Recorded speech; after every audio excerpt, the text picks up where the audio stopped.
Hey, what's going on, everybody? This is John. Welcome to Constructs Questioning. That's where I'm at right now. That is what I look like after a day of work. Welcome to Questioning Constructs. I'm here with. Rebecca, and as we know, John was diving headfirst, face down. I sure was. I like absolutely was. Not sure where I'm at mentally right now, but I'm glad I'm like towards the end of the day. It wasn't like a particularly long day at work, but it was eventful, so I'm a little tired. But yeah, what's going on, Rebecca? How are you? I think the same. It was really raining today. Woke up not feeling the best, but we're here, feeling a little bit better. Got some hot food. Yeah, food But definitely makes life better. It makes life yeah, worth living sometimes. hibachi. So, Oh, that is good food you actually. Hibachi know, is pretty fire. and it's Yeah, I'm a a fan. place that actually gives you like pretty big sized portions too. They give me a whole container of soup. So, it was Okay, good. that's what's Yeah. up. But Um, do you want to talk about your day first, or do you want me to get into the topic? Well, there's not much to talk about on my end for my day. I mean, I went to work. I worked. I always start That's usually how that goes. where we're recording on a Monday today. And so normally my Mondays start earlier than usual. Mm, Um, I say that, but there's like a I guess a little caveat there because most times I like to go into the office and start my day early anyway to get some overtime done before the end of the day. So I come in, knock out an extra hour. hmm. But on Mondays, it's mandatory that I come in earlier rather than stay later. Why is that? So um, it's something new that they're trying within the department just in order to kind of give some of the people on our team a little more space to complete their work before we start dealing with dealers themselves. I work for a company, a car company, where I'm handling contracts for people, and so, yeah, a lot of contracts. You'd be surprised how many contracts come in for one of these car companies. It's pretty outrageous. But Mondays always start a little early. So, yeah, went in at 7, and I've been kind of just up and at 'em, just chugging along. Nice, Yeah, nice. yeah. I had a pretty similar day, but I was woken up in the middle of the night. So when I actually woke up this morning because it was raining out, you know how in the winter it gets darker out? Yeah. I woke up and I was like, this is not the time to be awake. Funny that you say that actually. I was woken up in the middle of the night as well, but that is due to my little one, What did she Cat, do? decided that 4:30 was a good time to be active and wanted me to share in the fun. So lots of meows, very very early in the morning, which is not the worst way to start. But I had to temper myself because I Hmm. wanted to kick her out of the room so I could sleep again. And I was going to, and then I was like, "You wouldn't do that to your child." I was like, "All right, doors open, but you gotta chill out." Um, yeah, so it was an earlier start than even I was looking for, and then I ended up sleeping until 6. So Sounds yeah. like we had similar mornings. Up at 3:30. Go Oh back to yeah, sleep. Yeah. yeah. Yeah. Maybe it was just that night.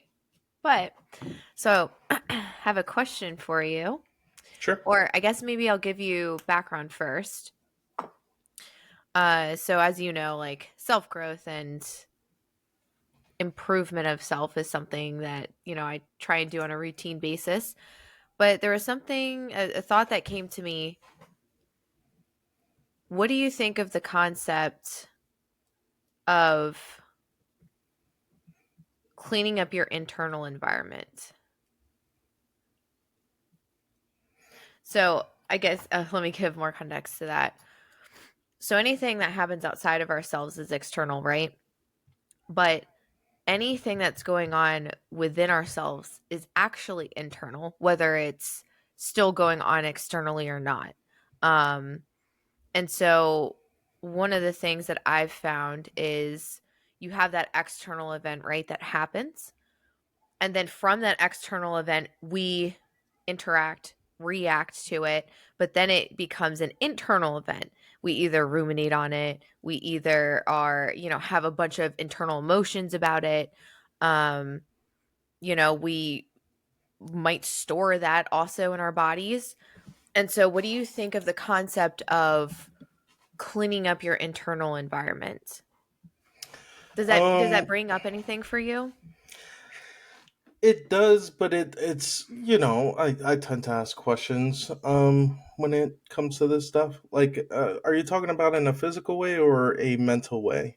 Um, because if you're talking about mental emotional way, that's one thing, but physical is a little different, right? Hmm. Like detoxing is an internal thing, Mhm. right? Mhm. And people do that from time to time. And so, what do I think about that? I think that's pretty common these days, pretty necessary for people. Usually, healthy mind, healthy body, or vice versa. Healthy Mhm. body, healthy mind. So, I mean, like, is there credence to it? Yeah, absolutely. I 100% think so. But, like, outside of that, there's nothing really, really crazy out there for me in terms of takes. I know that, or I feel as though when we're talking about cleaning up mental spaces, it takes somebody with strong emotional regulation to be able to do so a lot of times, I think, Hmm. when we're talking about the mental emotional kind of side of things. I struggle with it, but I'm still able to do it.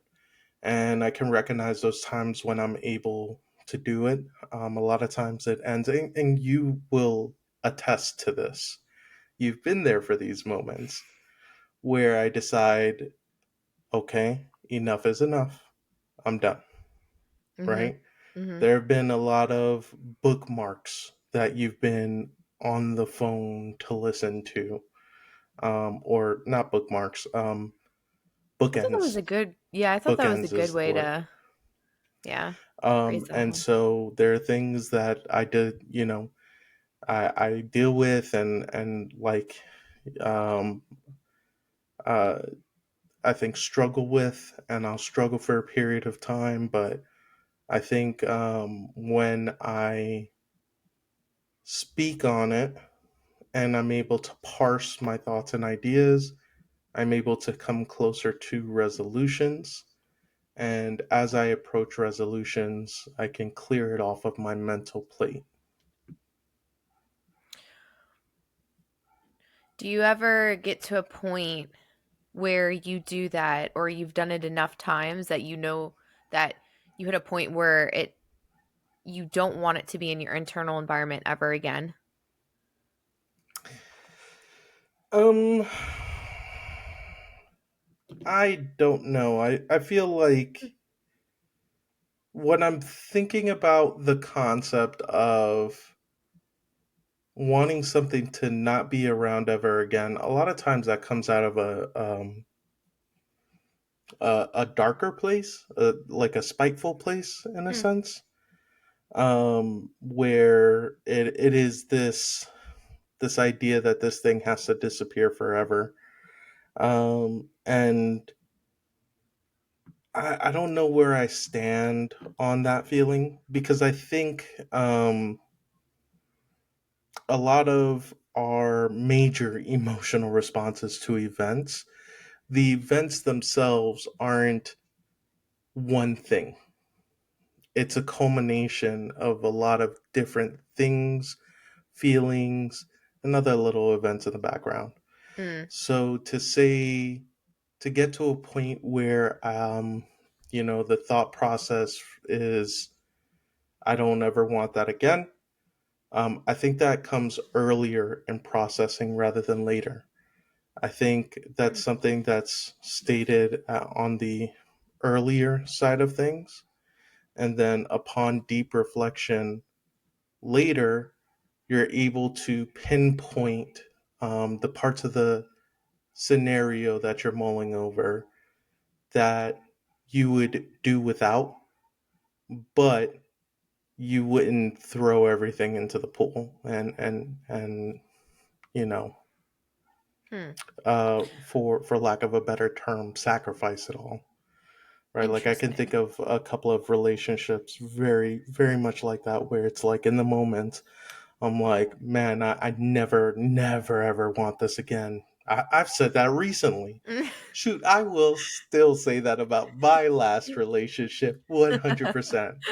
But one of the things that I can point to in my personal growth when thinking about my past relationship is being able to identify the things that I don't think I'll ever push myself towards, but the things that I loved about Mm. it. Mm-hmm. And so it's a mixture of all these different emotions. And I think parsing that out is part of the mental cleanup that we have to do, which is why I say the immediate response of never again to this whole thing is like usually I tend to think of it of not like very beginning of the journey, Mm-hmm. but somewhere towards the early stages of it, I think. Mm-hmm. I think that's interesting because yeah, I guess like the more you think about something, the clearer you get as to the specifics of what's for you, it's not for you. Uh so taking this concept of like cleaning up your internal environment, right? The reason why I asked, are there certain things that once you clean them up or like process them, do you ever want them a part of your internal environment again? I think that might have been a better way to phrase it, but Oh, the that I think that's a different question. okay, Yeah. so Okay. I'll ask it that way, and then Yeah. I'll tell So you where that comes from. for me, the answer is yes and no. Like it's unfortunately not a straightforward one or the other, because I think again, once you're able to get clarity on the things that make up your feelings, you're able to kind of pull apart where those feelings come from, where they generate from, and identify like what is useful for you. I think it's like, in a sense, pattern recognition. For me, I mean that's the best way I can put it. Where it's I'm able to identify the things that are useful going forward, and that I might want to employ going forward. Mm, And I think when I'm doing the mental cleanup, the best situation is one where I get to keep some stuff around and put some stuff away. Um, interesting. yeah, it's kind of like cleaning up a room, right? Would you want to Mhm, just throw away your entire room? I don't know that. I think there are times where you may need to reset and you might mm, need to start fresh in a fresh mhm, room, but mhm, I mean, largely what you have in your room is what you can identify as yourself, right? The mhm. things you love. Like, you know what I've got behind me on that shelf right there? Globes, because I enjoy travel. Books, primarily manga, because I love anime and manga. I'm a weeb. And I've got some actual novels there. Like, so I've got an Oculus on that shelf, right? These are the things that are like, I love technology. I love being a weeb. I love travel, right? So if I were cleaning up my room, would I throw those things away? Mhm, Or would mhm, I say, hey, this receipt that's still on my desk, why is it still on my desk? I need to throw it away, mhm. I right? think it's interesting too, even for the things you love, sometimes when you're doing a deep clean, it's like, is this do I like this thing, but is it a part of new me? You know, going from that like teenager phase to adult phase in your room, you're probably taking down the band posters, you're probably changing the color of the room, even if it's something you like. Um, I think it just depends on the person because I Mhm. for one, am still going to be the guy who puts up anime posters at some point, you know? Yeah. So if goth was not a phase for you, it just is life, Yeah. you know? Yeah. No, that makes sense. There was a so there was someone that I heard say, you're never going to make decisions based on your own value until you actually understand and fully embody what your value is. And so essentially saying like you can say all you want that you're valuable, but until you actually feel it inside and embody it, you don't know what you're losing by giving that up in situations and relationships and et cetera, et cetera. And I've found over, the past couple of months, I hit a point where I do think of my internal space as like the easiest reference is a house, right?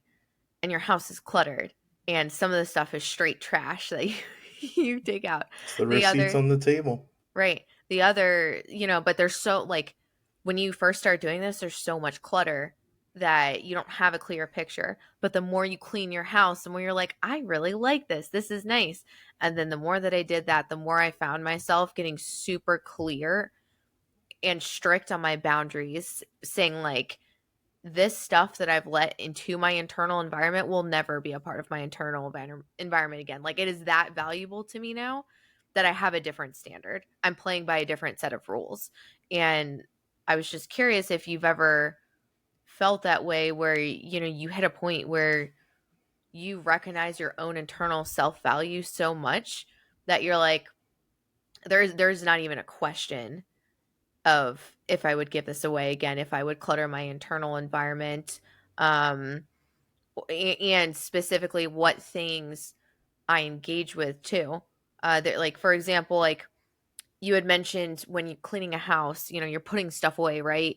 So you put the toys away in the toy bins, and a lot of times there's this really good, one of the first therapeutic tools that a lot of people utilize is like compartmentalization, right?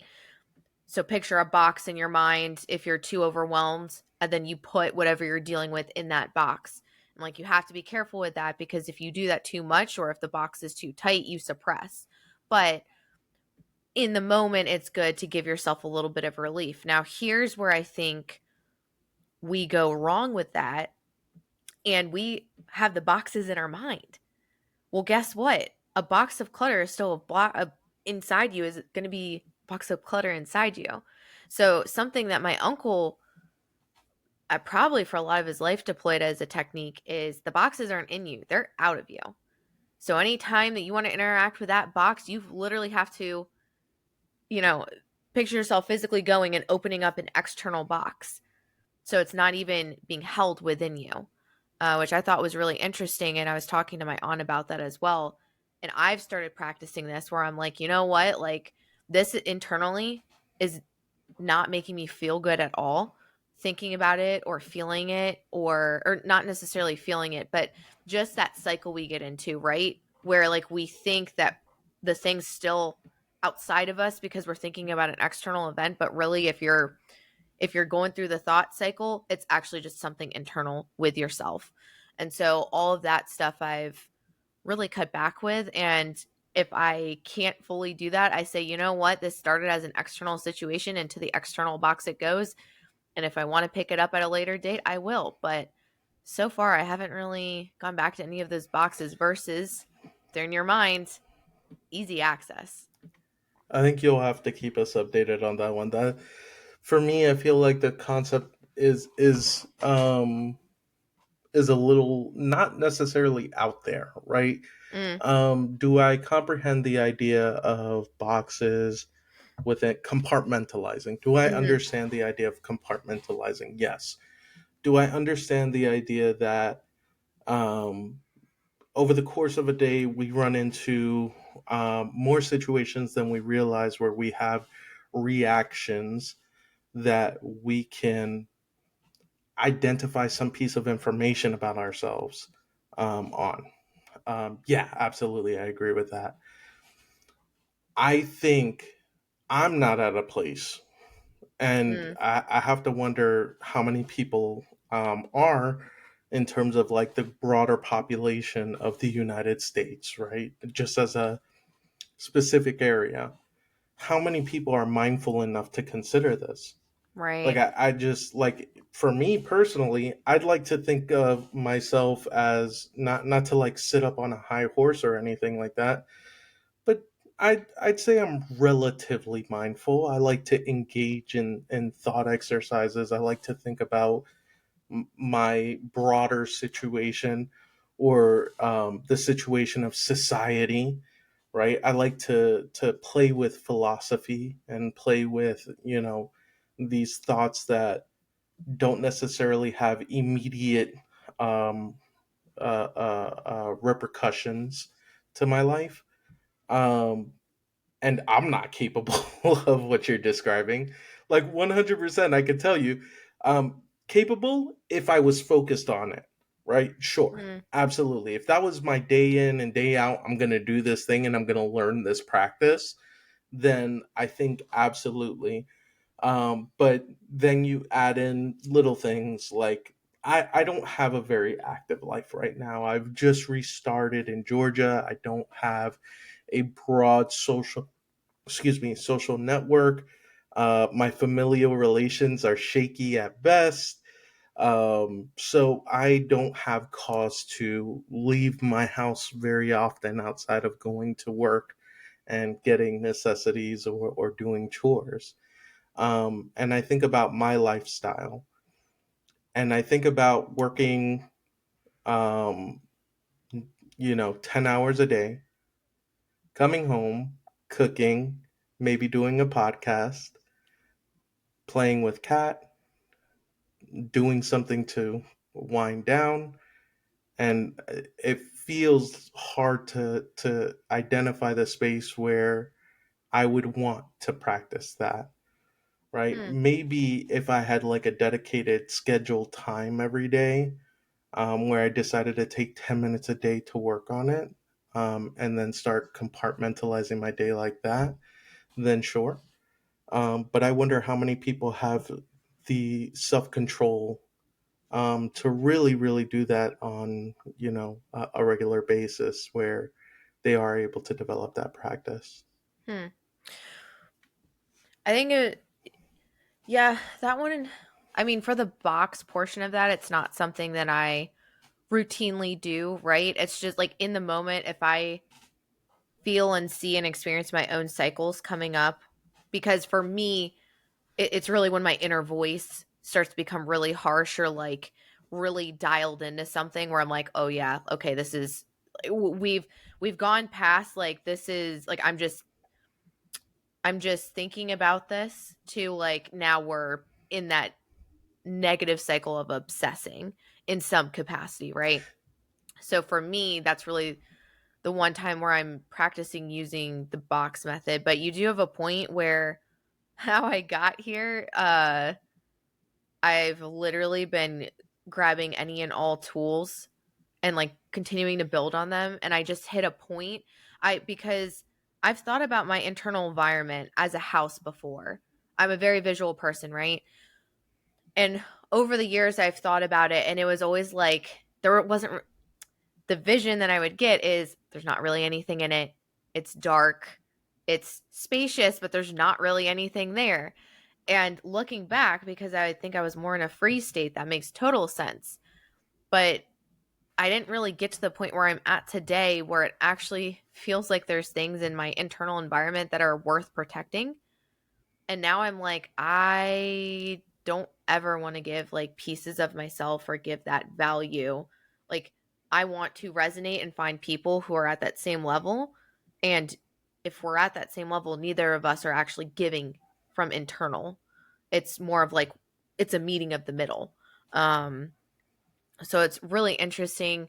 I also just today, I wish I had saved the video because it would have been really good to send to you for us to like talk about this. But there was a guy who talked about this in more scientific terms where he said, um, he was like, you have to sit and process your emotions because your emotion is a ketone.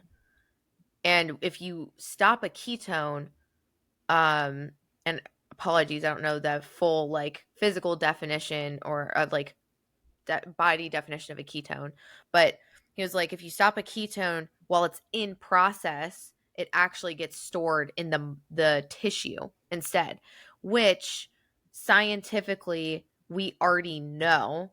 And there's a really good book, The Body Keeps a Score, that has a it's written more on a scientific basis, so it was a little hard for me to read, but it just has all these accumulated studies explaining how the body stores trauma.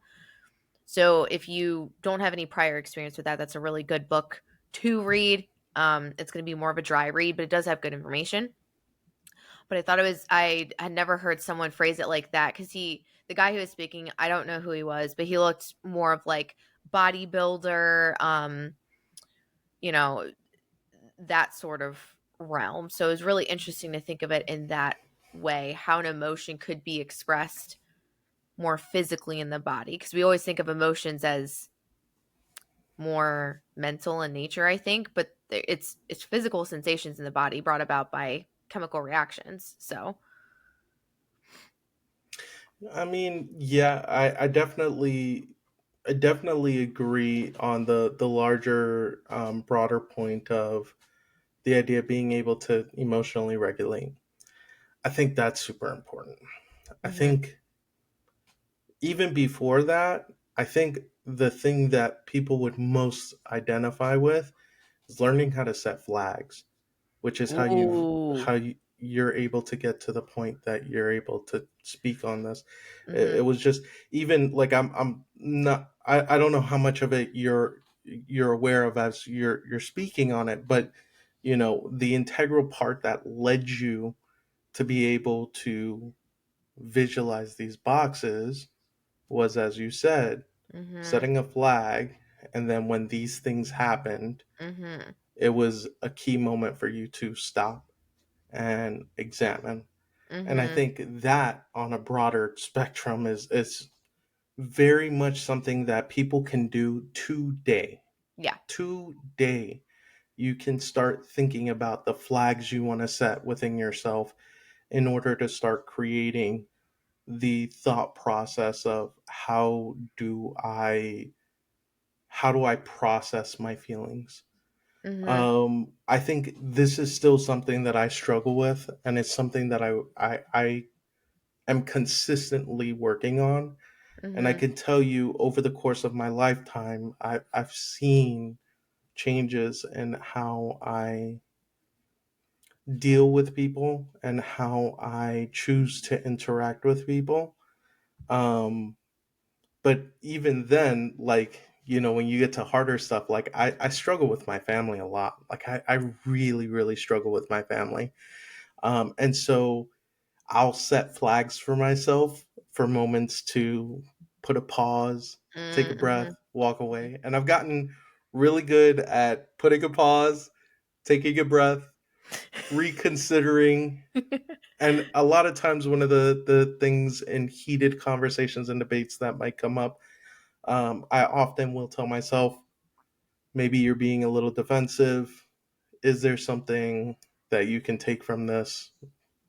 You know, is there something you're not catching here? mhm, And I found that over, my time of just setting flags, I've been able to do that way more often, which, occasionally will lead to me being able to shelve a conversation that would otherwise turn into mhm, some kind of, mhm, disagreement or fight. mhm, And so, if you yourself out there, you find yourself in situations where you have trouble processing your feelings, this is a really useful tool. Being yeah, able to identify something that you do, right?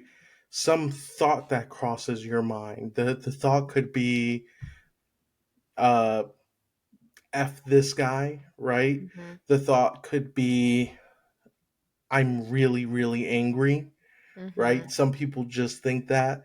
It could be mhm, an actual action that you do. mhm, If your knee, like for me, that'll happen, your knee starts tapping, I know I'm a little focused, more focused than usual. It could be maybe you clench your fist. It could be that you clench your teeth, right? Any physical Mm, or mental thing that crosses your mind that you know every time thing A happens, thing B happens, mhm. right? Mhm. You can set the flag for thing B and force yourself to take a breath. And Mhm. ideally, I would suggest taking 3 breaths. Mhm. 3 breaths, scientifically proven to get more oxygen to your brain, and it changes your state of mind. It allows you to go ahead and consider things on a deeper, different level. Mhm. Even if you are frustrated, you can hold that frustration and have a little more clarity as to how you want to deal with it. Mhm. But the first step is being able to set the flag. Yeah. I really love what you were saying about the visualization of the flag, because it's really easy to have that mental representation, or think of the sports analogy, like throw the flag. um I think you've even said that to me in the past too. There's a couple things I've I like. said flag on the play for sure. That's Yeah, happened yeah, before. you Yeah, did. yeah, yeah. Yeah. um but there's a couple things I really want to draw attention to and also build on, because this is a really good tool set. And I think a lot of times people, you already think that you're not good at it simply because you have a hard time with your emotions. And it's not that emotions come easy for anybody.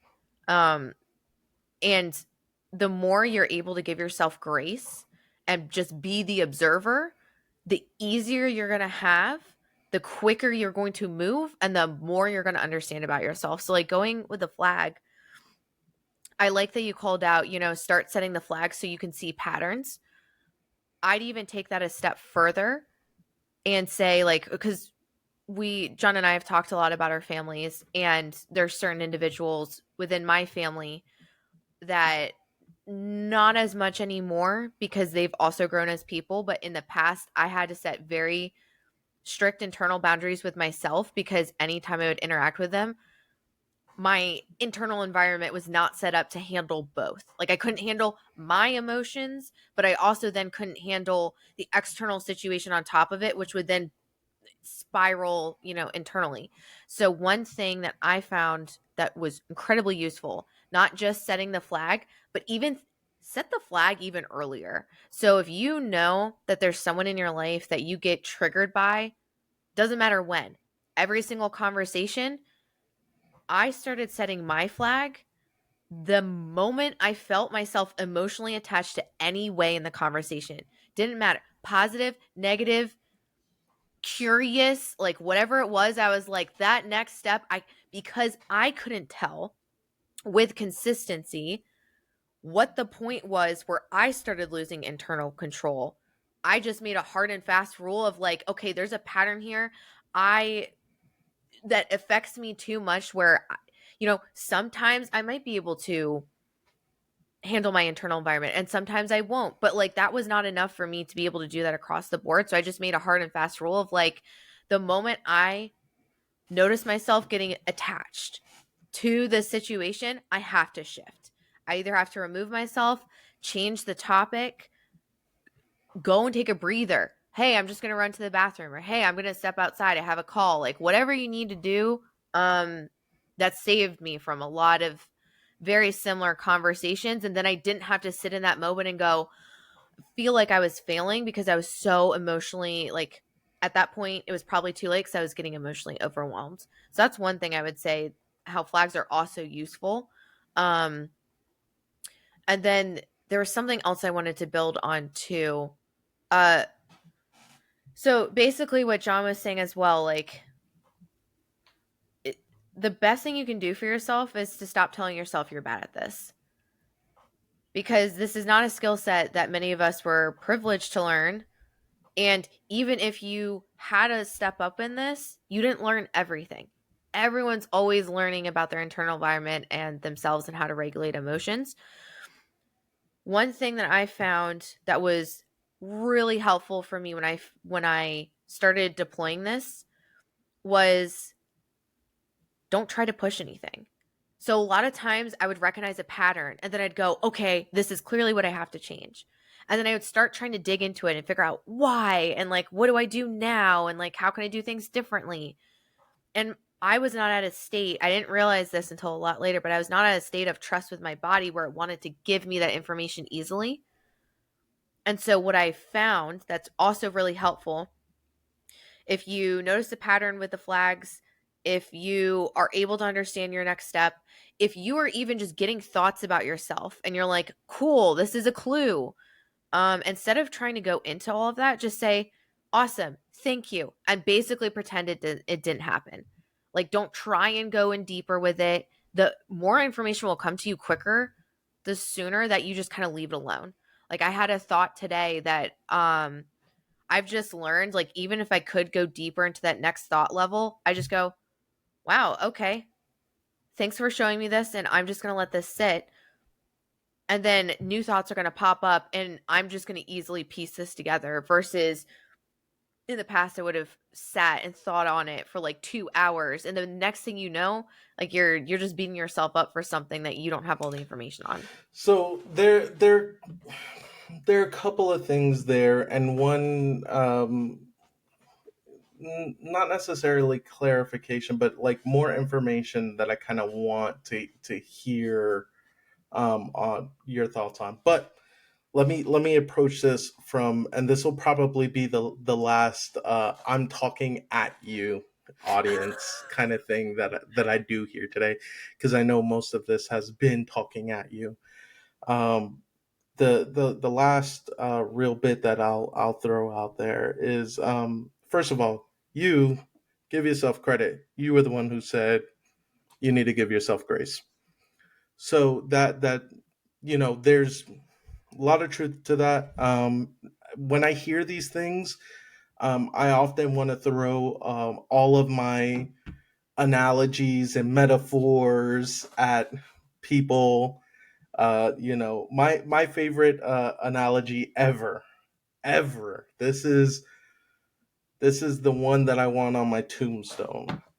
Is a calm sea never made a skilled sailor. Mm, Um, so when you're coming up against these difficult times, um, just remember a calm sea never made a skilled sailor. It's going to make you better. It's going to make you mhm, stronger. You mhm. know, um, that doesn't kill you, makes you stronger. Bang, another one. But um, one of the things that you also kind of pointed at some point, Mhm, in what you were saying was, um, I guess, two separate thoughts. One, you were talking about somebody in your life outgrowing kind of some of the pains that you mhm, guys had, mhm, um, and them growing in their own journey as a person. mhm, And I think it's really important to point out that, these are people in your lives. Their life is just as hectic, mhm, interesting, funny, scary, terrifying, exciting as your own, right? And we have a habit of forgetting that the people around us are human beings just like us, right? They have motivations, they have desires. Usually they're acting in accordance with those things, right? So if you can remember that these are people, right, and not just a force of frustration you're dealing with, then that can also help in your processing. Humanizing the person you're speaking with, super important. And then the last thing that I'll say kind of at you guys is, alongside the idea of, people being like having the ability to grow within themselves. I totally lost it. I don't remember what I was gonna say. Dang, that hurts. But it was along the lines of people wanting to grow. Oh, never assume malice when you can ignorance. Again, mhm, people are people, and so they'll do things that are in their own desire. They'll do things where they're not being conscious of you. They've operated a separate way their entire life, and so they're operating in a specific way.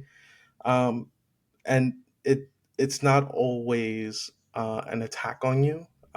Sometimes they're just ignorant of where you're at.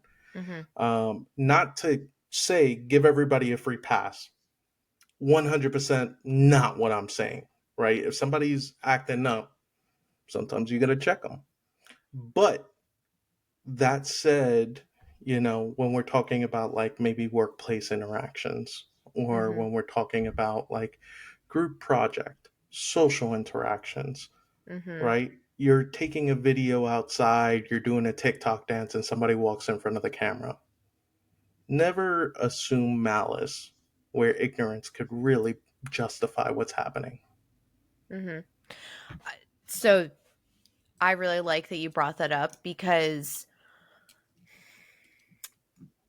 there's a few things I want to say to that, but like to start, uh, if you've ever heard something along the lines of like, no one's watching you, like no one cares about your life, like, in our heads we're like, oh, everyone's like watching me, or like it matters to Yo, I everyone. was just thinking about this. Yeah, like that's essentially also another way to say like what John's getting at is like no one's watching.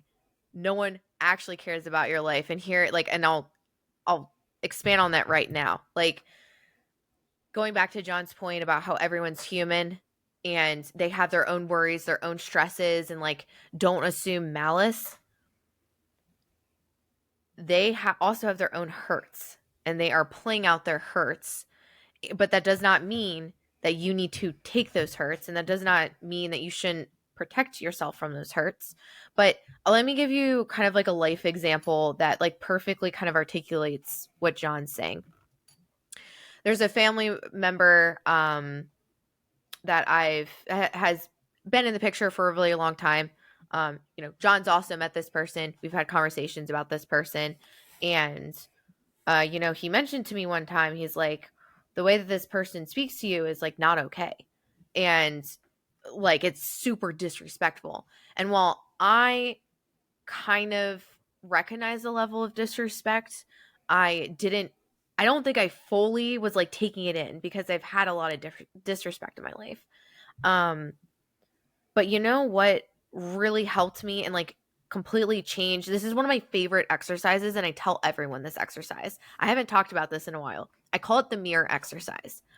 And this is what really changed my perception and allowed me to not only protect myself, but have more empathy and like emotionally kind of just really detach from the situation.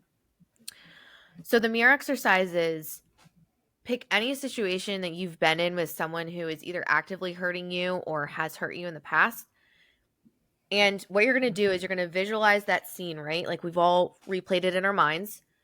And instead of you being the person it's happening to, expand yourself. So now you're just watching it like a movie. So it's going to be you and then that other person. And as that interaction is going on, pretend a mirror comes down. And so that person that's, let's just say they're yelling at you, is now yelling at the mirror, and you're behind the mirror. And check their statements that they were originally saying to you.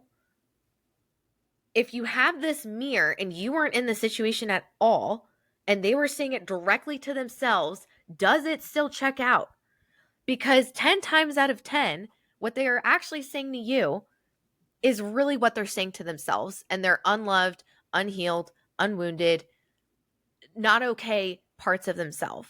And in my life situation with this one person that John also knows, I had a realization one day, because this person always said like very critical, like verbal statements. And at first, like I thought like, okay, might just be some sort of competition thing. Like they're just might be insecure about themselves. And while I do think that that is the case, what I actually realized is every time this person said a very critical, harsh statement, there was like an element of fear. And I was like, oh my God, this person feels so unsafe. And this person is so fearful. about how they can interact with the world. This has nothing to do with me. How hard must it be to be this person that is in such fear, feels like they're so weak and doesn't feel confident in themselves to handle and interact with the world around them, that this is how it's coming out. And I have so much compassion and love for this person now.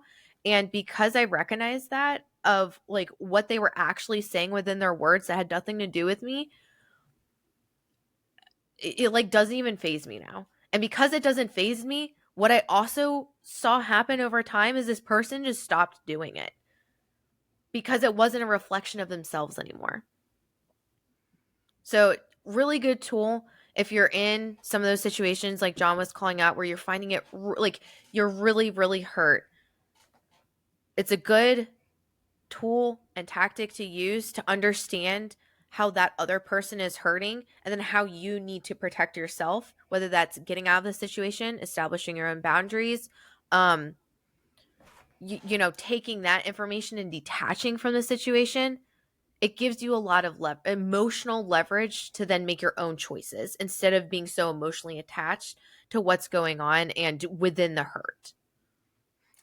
All right, so like I promised, I'm gonna stop talking at you guys. One of the things that you brought up, oh man, there was something that I wanted to not that I wanted to ask you about in terms of what you said, because there was something that I just needed clarification. It'll come back to me in a future conversation, I'm sure.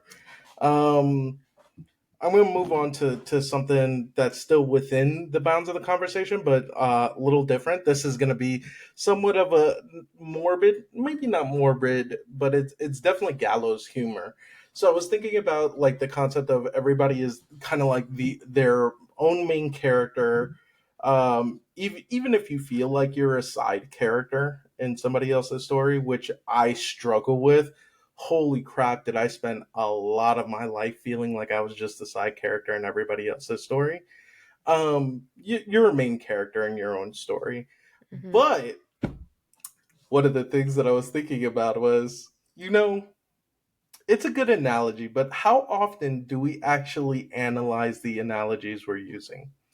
And I was thinking about the idea that we're all the main characters in our story. Do you know what that means, Rebecca? That means that no one's a side character. Well, yeah, but it also means that your story could be a murder mystery. Your story could be a sci fi novel. Your story could be Fictional a fantasy. it could be how many mushrooms you taken. Your story could be romance and like bad romance. It could Mm, be like a bad romance novel. Your story could be action packed. It could be thrilling. It could be an adventure. But there's good and bad in that analogy, and I feel some type of way about it, but I can't. I feel like I still like the analogy, right? Because yeah, sometimes there are bad writers, and like your story just sucks. But then it leads me to another thought of like, well, if we're our own writers, right, and we're yeah. writing our book, Mm-hmm. Natasha Bedingfield, the rest is still unwritten. Um, if you're your own writer, right, and you're looking at your story, what would you write next for yourself that would Mm-hmm. like keep the audience interested? Mm-hmm. What if that audience was made of 100 clones of you? What would you write into your story next to make your story more interesting? Mm-hmm. What about you? It's helpful. I love that exercise of writing your story because it also takes you out of your own story. What are you writing when you have all the power? I mean, you What you if really do have all the power, but what if your story is about a car accident? stop. Why would you That put that into the sucks. universe? What if your story What if your story is about getting your arm caught in some Is this what you what think if about you when you write your stories? Like what if how your story is gruesome about your power tool accident? your power? How you cope after? You're trying to get the cat down from the tree and the, the ladder Yeah. falls. Yeah, maybe that's the thing that sets your life in a different direction. What are you writing for your story? Um, What are you writing next? so I actually have a lot that I'm in the process of writing, but that leads me to a really fun exercise that I just started doing a couple days ago, which I'll talk about in a second. But um, Big thing. Big thing. big thing. What's what's the big not necessarily plot twist, but what's the next driving incident if you have 100 Rebeccas Yeah. reading this story and they all have to come to book club and they Yeah. all have to talk about what happened next and that thing is exciting to them. What is it that the thing is? I mean, you guys might be starting to know. I mean, John definitely knows because like we've been friends for so long. Who's My John? life's an adventure. I have quite a lot going for me. It'd definitely be like a spicy romance. That would be the next thing for you? Yeah. Yeah. Figures, typical women. No, I'm just I could kidding. have said I'm just kidding. anything. The house, the money, whatever. But No, like, but that's very telling about your mind state. You're real focused on romance. That is yeah. for sure. Relationships to you are a big thing. For me, Yeah. I don't really care about all that. I'm really happy. Listen, I'm happy being alone. I think I'm okay. And if something comes along in the future, then awesome. But if not, then So yours is I'm 10 good. cats But then. mine, no, because I saw a cat outside that I thought about trying to pick up and take inside. It was a jet black feral kitten. Oh. But there were a bunch of other cats around too. But I really wanted to go snatch up that kitten and bring him home. And I was just thinking about how much effort a kitten would be. So I settled for going out and leaving some food out for the cats instead. But what would I do? What would be the next thing I write for my story?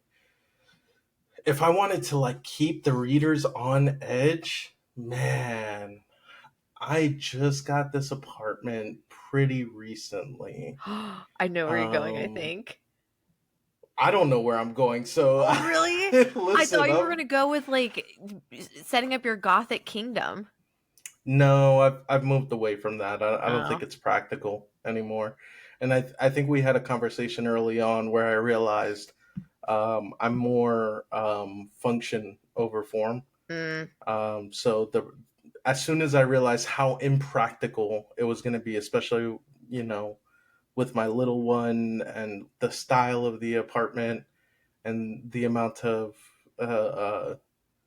what it would take, I kind of dropped it for a little bit. Maybe I pick mm-hmm. up on it in the future. Mm. I sound like I'm talking about a vague thing. I just wanted to make my apartment very gothic, like not necessarily in the idea of bats and Halloween pumpkins, but like um, not industrial revolution. The what time period would it be? Renaissance era style gothic work within the house or apartment, I should say. The next thing I would put in to my story, dang, spicy romance is so classic. And it would definitely make things interesting, but I'm just not like that wouldn't be my focus right now. I think my focus would be, oh man, finding a new group of friends Oh, okay. to bring to the apartment. That'd be Because sick. that means if I found some friends in this area that I liked enough to bring to like my place to hang out, not that I have a lot here, but I've got a table. So like I've got a TV, I've got chairs. Like so if I found a group of people who were like into magic, into anime, who, liked that type of stuff, board gaming, that would be pretty interesting because more than likely the shenanigans that I would try to put us up to would be pretty fun and a weekly event.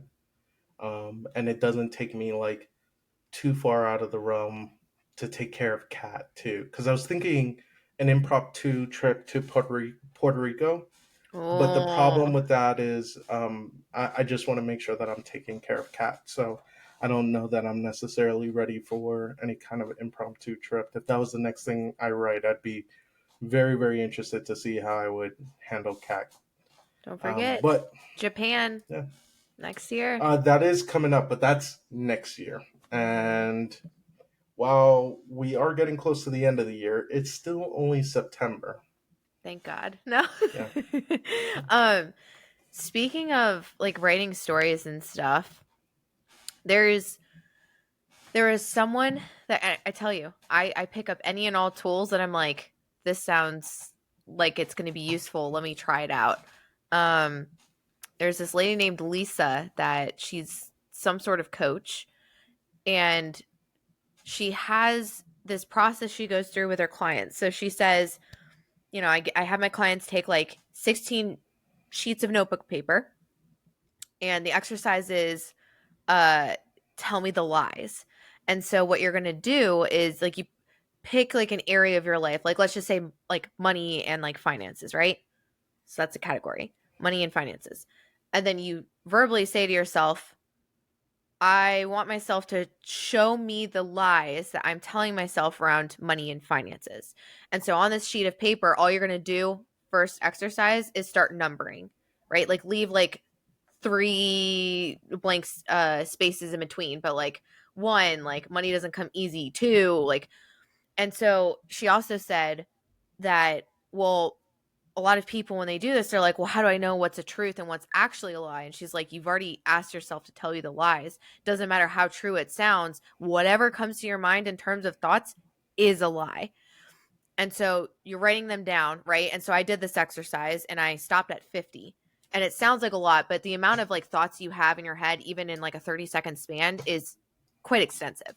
And I just was like free writing, right? Whatever came to my mind, as weird as it was, or as, again, as true as it sounded, I just wrote it down, right? And so after you write all of these down, your next step is to like be brave, honor yourself, give yourself grace, but like read through them because this is the story that's going on in the background.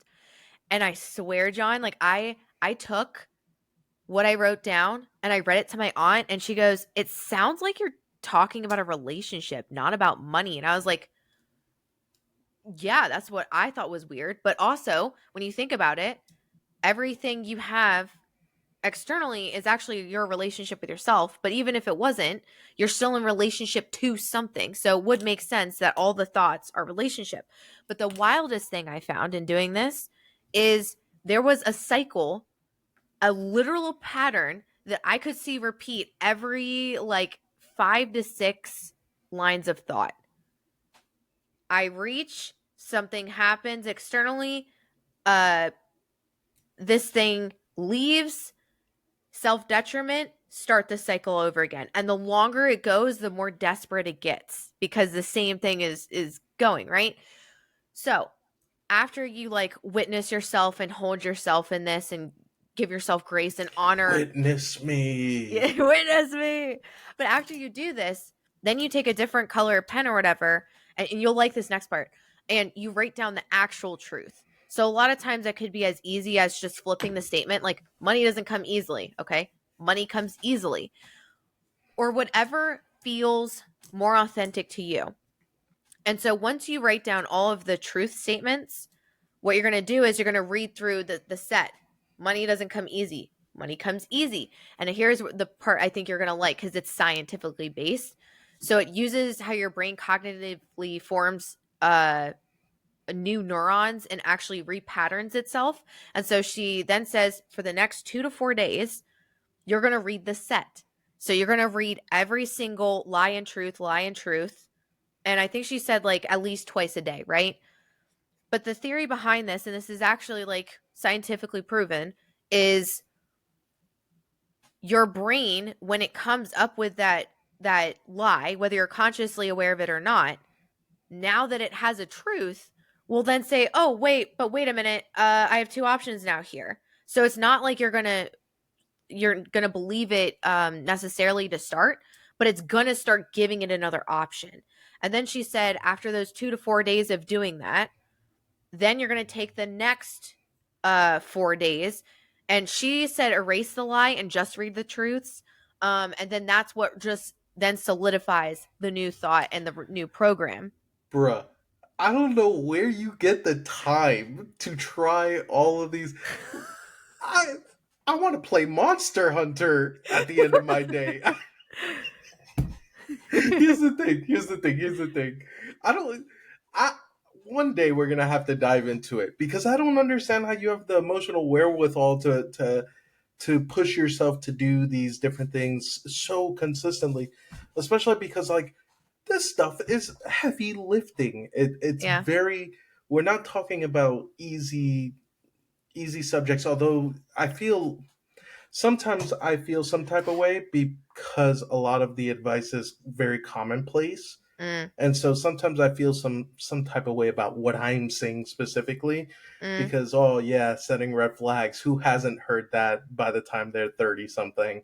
Right? But it's still important and people don't actually do it. mm-hmm. But like man, at the end of my day, I want to come home and play video games and I want to play with Cat and I don't have the thought process of sitting down and writing a list of 50 things, even if it isn't a lot, with over the course of 30 seconds. I don't even want to do that on my weekend. I don't want to do it on a Friday. I have to like one of these days we're gonna figure out how you're so consistent. Like this is the one I'd say this is going to be the biggest differentiator in our personal journeys and why you go so much further into it. Because I just man, that's a lot of you do a lot of heavy lifting on a regular basis. It would just be too much on my plate at any given time. Like Mm-hmm. it seems like a lot, but Well, you seem to do well with it. well, I mean, you know what I realized? Like, I mean, like I've gone through deep, deep traumas in my life, and I think like, I going back to writing stories, that is not going to be the rest of my life. And I made a commitment a couple months back where I'm like, I want to fully heal. And I'm like, and also I'm a person, and John knows this, like, and this is where I think you and I have different life journeys in some regards because like I want to do great things. And this is just like a personal like where your hobbies are video games, my hobbies are like how much can I grow? Like seriously. Um and I just like the Yeah. psychology of it and like ooh, does this work? Like how do I feel after this and is there a better tool? That one's a really powerful one, I will say. I did the money one, but I've been working on the money thing for quite a while. I did the relationship one.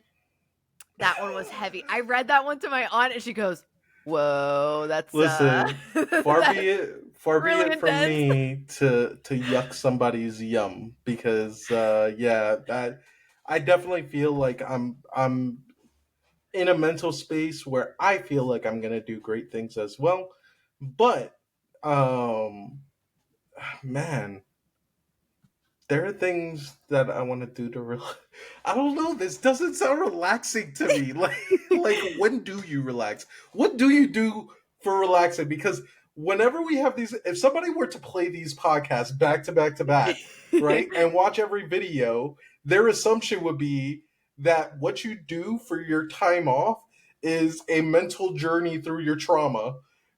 And So, I like the do like to only read there we and go. Okay, okay. crystals I'm actually going to a crystal show with Taylor next weekend. That's So fire. no, wait, I'm sorry, this weekend.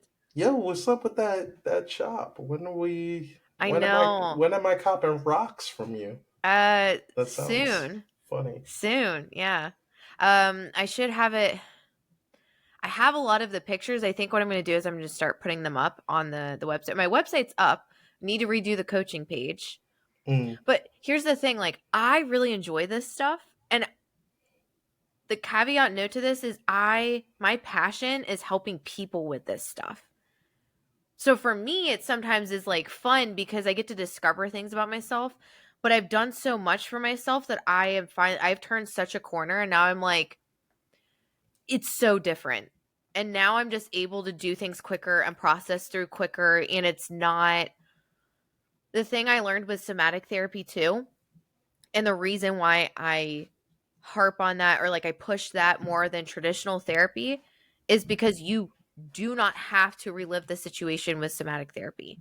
You might have the emotions, the residual effects, but in like talk therapy, you're thinking about it, you're expressing it, you're talking about it, and eventually in session, if it's a big enough thing for you, you're going to feel like you're reliving the experience. And then maybe after you leave the session too, and it's going to kind of keep replaying. With somatic therapy, it's more of just I feel sad, I feel grief, or whatever the emotion is, but you don't actually have to like figure out why. You just let your body process through it. So, yeah, I don't know. It's fun for me. yeah, I that's really enjoy talking about wild. it. I'm just gonna take a quick dive through my darkest reaches of my mind. See, I like analyzing things. So Uh-huh. where you and I will differ is, you like actually trying these things. Uh-huh. I like the functionality of them. So Mm. like for what I find vastly more interesting about what you were saying about the listing Mhm. is what the effects of words are and how we can utilize them to reprogram ourselves, Oh, yeah. right? Mhm. Like that for me is something I could talk on ends about, right? Because like I think it's really really impressive that we are both hyper intelligent and stupid at the same exact time. It is the sour and the sweet. It is a juicy contradiction. And so shout out Sour Patch Kids because they were right. The Um, beauty of it too though is like some of these tools, like the stuff you uncover with this tool might be heavy, but it's the truest thing you're going to uncover. It's going to save you a lot of time. Doesn't mean you have to really quite deal with it all at once, but also it's an easy tool because you're using words and you're using something that's readily available to you. I have to wonder about that. I feel like for me, I always want to put the caveat that it's different strokes for different folks. So I think if you are somebody who like what if you're dyslexic? Okay, now we're Do you get what I mean? Like what if you're dyslexic? What if you don't like writing? Right? I think there are different tools for different people for different sure. situations. Yeah. So I definitely don't want to put out I don't want to I won't commit to like it being easy per se, right? Because I have a much easier time having these conversations and you've seen me work things out in conversation, Mm, right? mhm. Like conclusions that I'm able to get to just through being able to section out the portions of my mind as I'm speaking in regards to them. It's like because I don't have a really great internal filter and everything flows out when I speak, like unconsciously, but like somewhat consciously, like a lot of it feels like true statements come out, right? Uh, At least for me, right? It feels like that. Somebody may feel different, right? But it feels like it's not often that I'm utilizing trickery within my words as they come out. Capable of it for sure, 100%. But because of the fact that it is this stream, that's hard to like edit in live time. Um, Sometimes the same way you write things and you're able to come to like conclusions about what you wrote and Hmm. find truths in it. I feel like in writing, I give myself a lot more opportunity to edit my thoughts. Um, Whereas the conversation, it's live. It is just it's out. Whatever's coming out is how I feel. Like unless I'm forced to stay silent or sit on an idea, in which case I am able to properly edit. But Well, I have a suggestion then, because you could always use the Google Voice on your phone or whatever to write that way. oh Even if you yeah, are dyslexic, potentially, you could, yeah, yeah, absolutely, it would save a absolutely. lot of That's time. a Hmm. good suggestion actually for people. Hmm. Yeah. But with that said, we're already an hour and 10 in, so I'm gonna go ahead and throw the flag up. Throw the white Flag, flag. yeah. Throw One the last flag on the thing play. about Shoot. flags. If anyone has seen the guy that has the giant red or green flags, and so he like has clips of the video, and anytime there's a green or red flag, you see him like running around on the field, and he has like really fun commentary. He's cute. He has cute videos. His are pretty good. But that's what Yeah. I was thinking about earlier. I just didn't want to derail the conversation. But anyways. He's got cute videos. So sometimes I'm like, sometimes it's like, I think what makes them entertaining is they often start out as questionable, Yeah. but end up there being like some kind of truth to them. Mhm. Like Mhm. my favorite is the Italian style dude. He's like, what do you mean? Like, Oh yeah. what do you mean you don't have the card? Just Oh take my yeah. fucking card and pay. No, we're going Like, out. yeah, You take my card and then pay for me if it'll make you happy. like if you want to pay, you can pay. Just pay with my card. Like, Yeah. and you can tell he's visibly getting frustrated real quick. Yeah. And it's like, were there green flags? For sure. But were there some questionable, like, overall green? Yeah. Yeah, 100%. But man, I'd hate to have an extended conversation with him where there's some misunderstanding. That one's my That's wild. favorite. And then the other one where the girl is in the car, like secretly recording, and she's like, my boyfriend doesn't like pink hair, but I secretly dyed it, but I'm gonna put on a wig. And by the end Yeah, of the, yeah. he's like, I hate it. And then he goes to like, he's like, take that off, and he throws off the wig, and then he looks again, and she's like, I really dyed it. And he goes, he like leaves the car, and oh my gosh. Yeah, it's his videos are pretty fun. Yeah. But thank you guys for joining us for another session of questioning constructs. Hmm. Again, this is John. And Rebecca, thank you guys. We dive headfirst, face down, and hope you guys enjoy. Until next time. Bye. Bye, guys.